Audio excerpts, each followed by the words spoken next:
যুক্তরাষ্ট্রের capital hill থেকে শুরু করে বাকিংহাম প্যালেস কিংবা ওয়াল স্ট্রিটের সুউচ্চ ভবন থেকে ক্যারিবীয় দ্বীপপুঞ্জ, গোটা বিশ্বকে কাঁপিয়ে দেওয়া এক নাম জেফ্রি এপস্টেইন। মার্কিন কংগ্রেসের কঠোর নির্দেশনায় পাশ হওয়া এপস্টেইন ফাইলস ট্রান্সপারেন্সি অ্যাক্টের বদৌলতে যুক্তরাষ্ট্রের বিচার বিভাগ অবশেষে উন্মুক্ত করতে বাধ্য হয়েছে ইতিহাসের অন্যতম বিতর্কিত এই কেলেঙ্কারির নথিপত্র। ৩০ লক্ষ পাতার গোপন নথি, ২,০০০-এরও বেশি রুদ্ধদ্বার ভিডিও এবং ১,৮০,০০০ স্থির চিত্র। কি এমন ভয়ঙ্কর সত্য লুকিয়ে আছে মার্কিন বিচার বিভাগের এই বিশাল ভাণ্ডারে? কে এই কুখ্যাত যৌন অপরাধী জেফ্রি এপস্টেইন, যার হাতের ইশারায় একসময় কাঁপত হোয়াইট হাউস থেকে বাকিংহাম প্যালেস? কেন খোদ মার্কিন কংগ্রেস বাধ্য হল এপস্টেইন ফাইলস ট্রান্সপারেন্সি অ্যাক্ট পাশ করে এই অন্ধকার জগৎকে প্রকাশ্যে আনতে? এটি কি কেবলই একটি যৌন কেলেঙ্কারি, নাকি বিশ্ব রাজনীতি ও অর্থনীতির রুই কাতলাদের মুখোশ উন্মোচনের এক চূড়ান্ত দলিল? ডোনাল্ড ট্রাম্প থেকে শুরু করে বিল ক্লিন্টন কিংবা প্রিন্স অ্যান্ড্রু, কেন বিশ্বের সবচেয়ে প্রভাবশালী নামগুলো জড়িয়ে আছে এক পৈশাচিক নেটওয়ার্কের সাথে? কিভাবে একজন সাধারণ শিক্ষক হয়েও এপস্টেইন বিশ্বের বাঘা বাঘা নেতাদের নিজের হাতের মুঠোয় নিয়েছিলেন, এবং কিভাবে একটি সংগঠিত যৌন পাচার নেটওয়ার্ক পরিচালনা করতেন তার রোমহর্ষক বিবরণ এই নথিপত্রে স্পষ্ট হয়ে উঠেছে।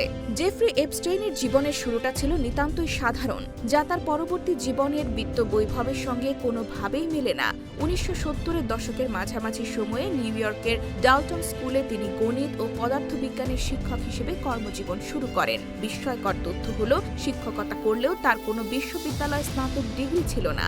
এই সাধারণ স্কুল শিক্ষকের ভাগ্য বদলে যায় যখন এক ছাত্রের অভিভাবক তার মেধা দেখে তাকে ওয়াল স্ট্রিটের জগৎ চেনান। এই অভিভাবকের সুপারিশে তিনি বিখ্যাত বিনিয়োগ ব্যাংক বেয়ার স্টার্নসে যোগ দেন এবং মাত্র ৪ বছরের মধ্যে প্রতিষ্ঠানটির লিমিটেড পার্টনার হয়ে ওঠেন। ১৯৮২ সালে তিনি প্রতিষ্ঠা করেন নিজের farm J Epstein and co.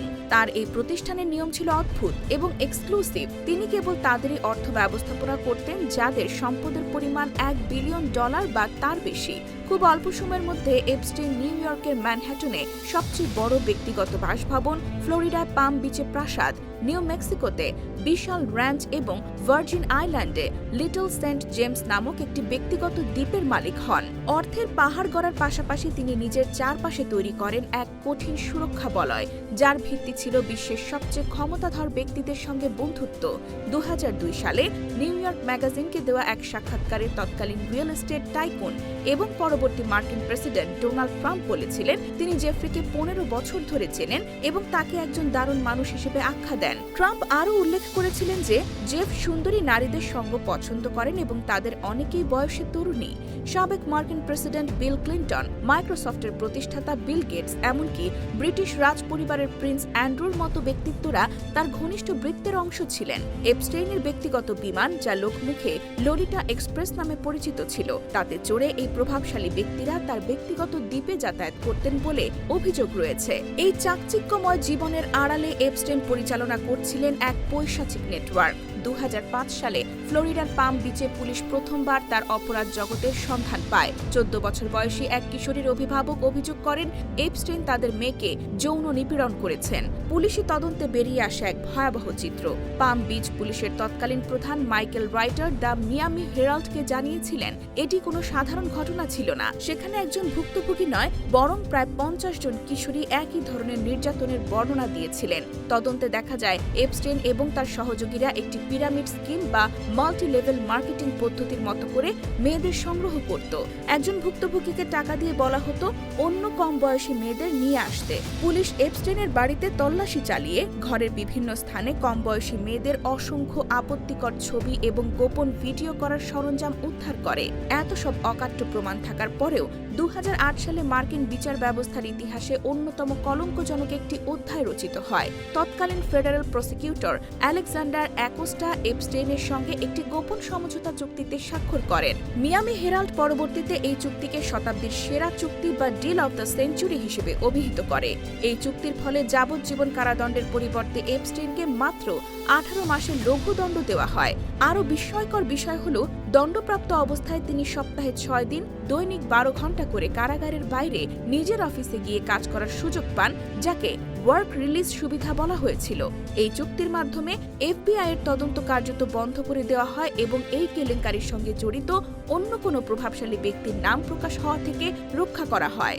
দীর্ঘ এক দশক ধরে ধামাচাপা পড়ে থাকার পর 2018 সালে বিশ্বজুড়ে শুরু হওয়া মিটু আন্দোলন এবং মিয়ামি হেরাল্ডের অনুসন্ধানী সাংবাদিকতার কারণে এপস্টেইনের পুরনো ফাইলগুলো আবার সামনে চলে আসে।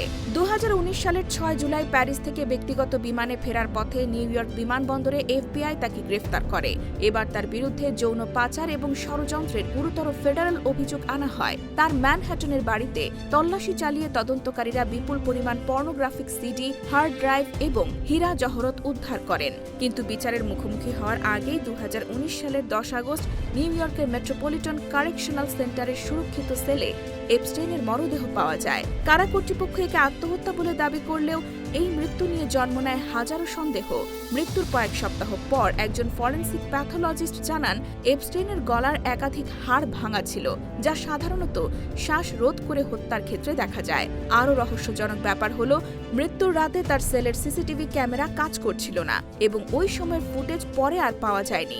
এমনকি মৃত্যুর ঠিক আগের দিন তার সেলমেটকে অন্য সেলে সরিয়ে নেওয়া হয়েছিল, যা পুরো ঘটনাকে একটি পরিকল্পিত হত্যাকাণ্ডের দিকে ইঙ্গিত করে।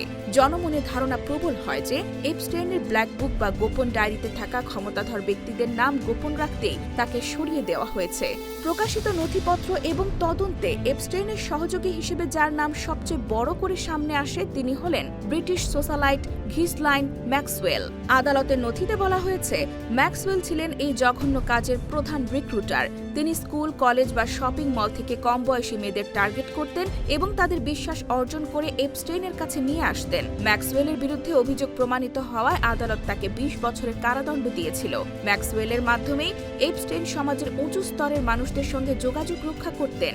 এপস্টেইনের কুখ্যাত ব্ল্যাক বুক বা কালো ডায়েরিতে প্রায় 1,500 নাম এবং 5,000 ফোন নম্বর পাওয়া গেছে, যা তার বিস্তৃত নেটওয়ার্কের প্রমাণ দেয়। সদ্য প্রকাশিত এপস্টেইন ফাইলের নথিপত্রে এমন কিছু তথ্য উঠে এসেছে যা দক্ষিণ এশিয়ার রাজনীতিতেও আলোচনার ঝড় তুলেছে। এই ফাইলগুলোতে ভারতের প্রধানমন্ত্রী নরেন্দ্র মোদী, বাংলাদেশের সাবেক প্রধানমন্ত্রী শেখ হাসিনা এবং নোবেলজয়ী ডক্টর মোহাম্মদ ইউনূসের নাম উল্লেখ পাওয়া গেছে। তবে এখানে একটি বিষয় পরিষ্কার থাকা জরুরি, এই নামগুলো কোনো অপরাধমূলক কর্মকাণ্ড বা যৌন কেলেঙ্কারির সঙ্গে সরাসরি যুক্ত হিসেবে নথিতে আসেনি। ইমেল চালাচালি এবং ভ্রমণ সংক্রান্ত নথিতে তাদের প্রসঙ্গ এসেছে, যেমন নরেন্দ্র মোদীর নাম একটি ইমেইলে উল্লেখ করা হয়েছে যেখানে 2017 সালে তার ইসরায়েল সফরের প্রসঙ্গ এবং তৎকালীন মার্কিন প্রেসিডেন্টের সঙ্গে সাক্ষাতের বিষয়ে আলোচনা ছিল। একইভাবে বাংলাদেশের সাবেক প্রধানমন্ত্রী শেখ হাসিনার নাম এসেছে 2018 সালে নরওয়েজিয়ান পররাষ্ট্রমন্ত্রীর সঙ্গে একটি রাষ্ট্রীয় বৈঠকের প্রসঙ্গে। ডক্টর মোহাম্মদ ইউনূসের নাম নথিতে প্রায় 13 বার উল্লেখ করা হয়েছে, যার বেশিরভাগই ছিল ক্লিন্টন ফাউন্ডেশনের ইভেন্টে উপস্থিতি, দারিদ্র্য বিমোচন নিয়ে আলোচনা এবং একটি টিভি শোতে তার ক্যামিও অ্যাপিয়ারেন্স সংক্রান্ত। অর্থাৎ এই নামগুলোর উপস্থিতি প্রমাণ করে যে এপস্টেইন আন্তর্জাতিক পরিমণ্ডলে কতটা প্রভাবশালী ছিলেন এবং বিশ্ব নেতাদের গতিবিধি সম্পর্কে তিনি তথ্য রাখতেন। নথিপত্রে ব্রিটিশ রাজ পরিবারের প্রিন্স অ্যান্ড্রুর বিষয়টি অনেক বেশি গুরুতরভাবে উপস্থাপিত হয়েছে। ভার্জিনিয়া জিওফ্রে নামের এক নারী অভিযোগ করেন মাত্র 17 বছর বয়সে তাকে লন্ডনে এবং এপস্টাইনের ব্যক্তিগত দ্বীপে প্রিন্স অ্যান্ড্রুর সঙ্গে যৌন সম্পর্ক স্থাপনে বাধ্য করা হয়েছিল। যদিও প্রিন্স অ্যান্ড্রু বিবিসিকে দেওয়া এক সাক্ষাৎকারে এই অভিযোগ অস্বীকার করেন এবং দাবি করেন তিনি ওই নারীকে চেনেন না, কিন্তু তাদের দুজনের একসঙ্গে তোলা একটি ছবি তার দাবিকে মিথ্যা প্রমাণ করে। পরবর্তীতে এই মামলা থেকে রেহাই পেতে প্রিন্স অ্যান্ড্রু ভুক্তভোগী নারীকে $1 মিলিয়ন ক্ষতিপূরণ দিয়ে বিষয়টি আদালতের বাইরে মীমাংসা করেন, যা পরোক্ষভাবে তার দায় স্বীকারের ইঙ্গিত দেয়। এই কেলেঙ্কারির জেরে তাকে রাজকীয় উপাধি এবং সামরিক পদমর্যাদা হারাতে হয়। জেফ্রি এপস্টেইনের এই বিশাল সাম্রাজ্য এবং আইনের হাত থেকে বারবার ফসকে যাওয়ার ক্ষমতা নিয়ে সবচেয়ে আলোচিত এবং ভীতি জাগানিয়া তত্ত্বটি হল গোয়েন্দা সংযোগ। আন্তর্জাতিক নিরাপত্তা বিশ্লেষক এবং অনেক তদন্তকারী সাংবাদিকের মতে এপস্টেইন এবং ঘিসলাইন ম্যাক্সওয়েল সম্ভবত ইসরায়েলি গোয়েন্দা সংস্থা মোসাদের হয়ে কাজ করতেন। এই তত্ত্ব মতে এপস্টেইনের মূল কাজ ছিল বিশ্বের প্রভাবশালী ব্যক্তিদের তার ব্যক্তিগত দ্বীপে ও বাসভবনে নিয়ে এসে যৌন ফাঁদে ফেলা, তাদের গোপন ভিডিও ধারণ করে পরবর্তীতে সেগুলো ব্ল্যাকমেইলের হাতিয়ার হিসেবে ব্যবহার করা হতো। এ কারণেই একজন কলেজ ড্রপ আউট হয়েও তিনি রাতারাতি বিলিয়নিয়ার ক্লাবে প্রবেশ করতে পেরেছিলেন এবং মার্কিন বিচার বিভাগ তাকে বছরের পর বছর সুরক্ষা দিয়ে গেছে। অভিযোগ রয়েছে এই ব্ল্যাকমেইল অপারেশনের মাধ্যমে তিনি আমেরিকান পররাষ্ট্রনীতি এবং বড় বড় বাণিজ্যিক চুক্তিগুলোকে নিয়ন্ত্রণ করতেন। যদিও এই গোয়েন্দা সংযোগের বিষয়টি আনুষ্ঠানিকভাবে প্রমাণিত হয়নি, কিন্তু এপস্টেইনের আয়ের কোনো বৈধ বা পরিষ্কার উৎস না থাকা এবং তার সুরক্ষায় অদৃশ্য শক্তির হাত এই সন্দেহকে আরও ঘনীভূত করে। এপস্টেইন মারা গিয়েছেন গিসলাইন ম্যাক্সওয়েল কারাগারে, কিন্তু এপস্টেইন ফাইলসের অনেক রহস্য এখনও উন্মোচিত হয়নি। প্রকাশিত ৩০ লক্ষ নথির অনেক অংশ এখনও কালো কালিতে ঢাকা বা রিডেক্টেড অবস্থায় রয়েছে। ট্রাম্প প্রশাসন এবং বর্তমান বিচার বিভাগ জাতীয় নিরাপত্তার অজুহাতে অনেক স্পর্শকাতর তথ্য গোপন রেখেছে বলে অভিযোগ উঠেছে। মার্কিন জনগণ এবং ভুক্তভোগীরা দাবি করছেন, যারা পর্দার আড়ালে থেকে এপস্টেইনের এই ঘৃণ্য কাজের সহায়তা করেছেন এবং সুবিধা নিয়েছেন, তাদের সবার নাম প্রকাশ করতে হবে। এই ফাইলগুলো প্রমাণ করে পশ্চিমা বিশ্বের চাকচিক্যময় পর্দার আড়ালে এমন জগৎ বিদ্যমান যেখানে নৈতিকতার কোনো স্থান নেই, আছে কেবল ভোগ, লালসা এবং ক্ষমতার নগ্ন প্রদর্শনী। ইতিহাসের পাতায় জেফ্রি এপস্টেইন কেবল একজন যৌন অপরাধী হিসেবে নয়, বরং তিনি চিহ্নিত হয়ে থাকবেন এমন এক ব্যবস্থার প্রতীক হিসেবে যা ধনীদের সুরক্ষা দেয় এবং দুর্বলদের শোষণ করে।